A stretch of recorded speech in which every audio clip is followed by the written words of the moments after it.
We're going to use the Excel Data Analysis Toolpack to conduct a regression analysis of this data.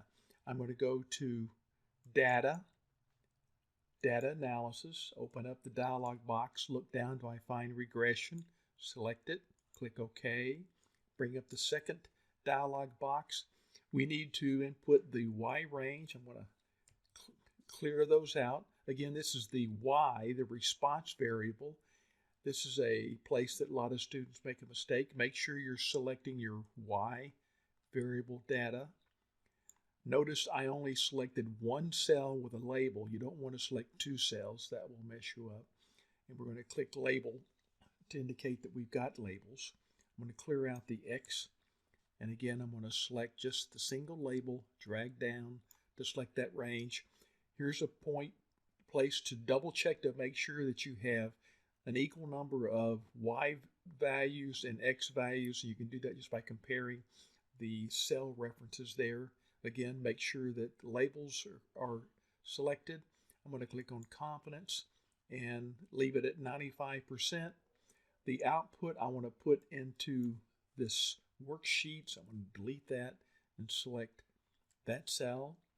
And I am going to go ahead and leave the line fit plots selected.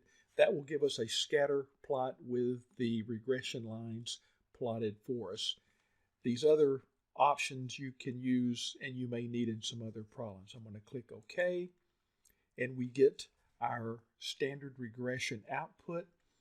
Over here we've got our line plot, which is kind of small, but you can drag that around to expand it, and then you can format it to meet your desires. And remember, by selecting one data point with a left click and then right click, we can add a trend line.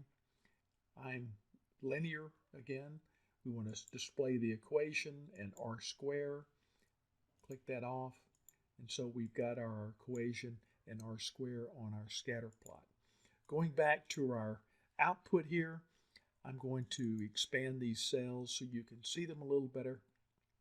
Up here we have the regression output. This is the correlation coefficient, the R, about 91%, which is high.